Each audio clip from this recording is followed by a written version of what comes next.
Modern theoretical physics operates at the extremes of human perception, mapping interactions from subatomic quantum collisions outward to the macromechanics of galaxy formation. When peer-reviewed academics analyze the history of these models, a recurring paradox emerges. The theoretical frameworks at the bleeding edge of modern physics bear striking, non-trivial parallels to the metaphysical concepts of ancient India. Long before the European Enlightenment, Vedic scholars documented frameworks that mirror quantum mechanics, the speed of light, and wave-particle duality. They did this over 3,000 years ago. We know these concepts existed then because they are preserved in texts like the Rig Veda and the Upanishads. This creates a historical tension. If ancient thinkers accurately mapped the mechanical nature of the universe, why did the technological and industrial revolutions happen millennia later? To solve this paradox, we must strip away mystical interpretations. We have to evaluate these ancient texts as raw data and run them through a modern systems engineering diagnostic. In aerospace and systems engineering, teams need an objective way to measure how close an idea is to becoming a functional reality. They use a metric called the Technology Readiness Level, or TRL. The bottom tier, levels 1 through 3, is the realm of basic science and early concepts. The top tier, levels 7 through 9, is the domain of applied engineering and commercial technology.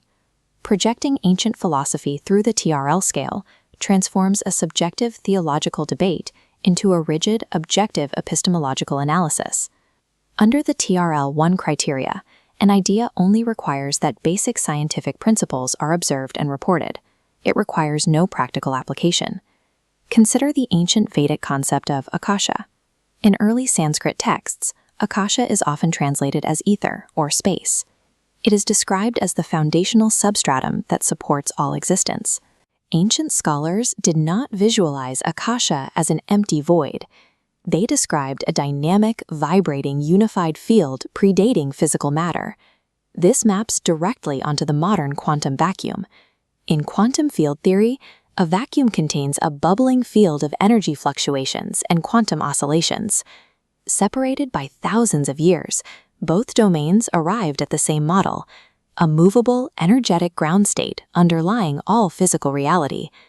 In our engineering diagnostic, the Vedic conception of space operates as a successful TRL-1 hypothesis for the modern quantum vacuum. We see the same pattern if we zoom out from subatomic quantum fields to the planetary motion of the macro-universe. This text block is a translation of Rig Veda 1.16413, detailing ancient observations regarding the sun and its mechanics. The text states that bodies move around the sun due to a force of attraction, driven by the sun being the heaviest body. We can contrast this ancient observation directly with the foundational equation of classical mechanics, Sir Isaac Newton's formula for the law of universal gravitation. The ancient concepts of heaviest and attraction map to the modern variables of mass and force. Measured, the Vedas accurately identified the structural mechanisms of gravity, reaching TRL-1. However, they lacked the algebraic formalization required to calculate a trajectory. They identified the variables but could not process them, halting their progress before TRL-4. This limitation appears again at the ultimate boundary of human perception. Advaita Vedanta philosophy introduces the concept of neti-neti, or not this, not this.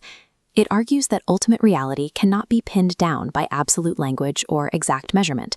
That ancient philosophical limitation connects to the work of theoretical physicist Werner Heisenberg.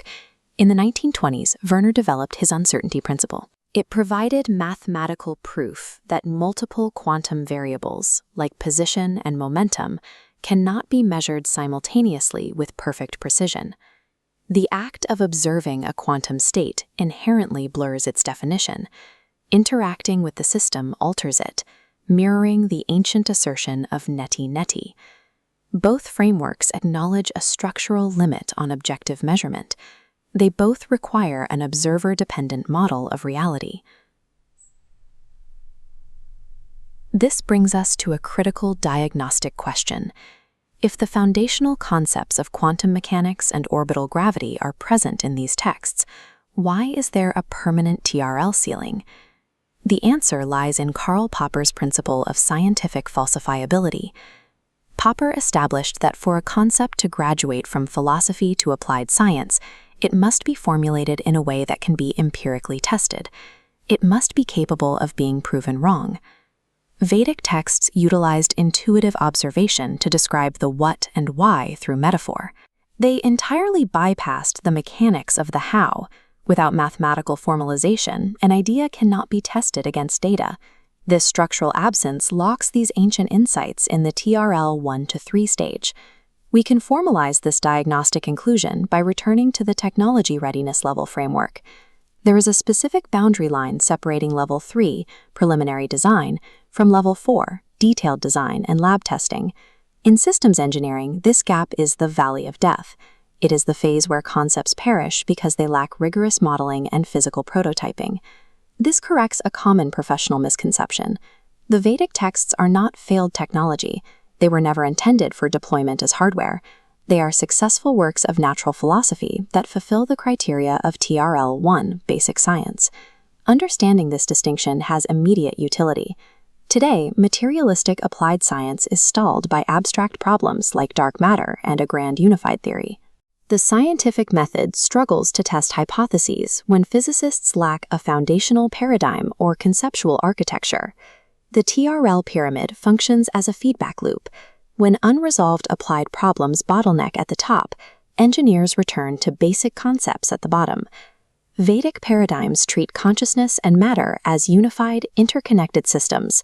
These frameworks provide new theoretical architectures for physicists to test. Integrating ancient wisdom provides the essential TRL 1 blueprints modern physicists need to engineer the future.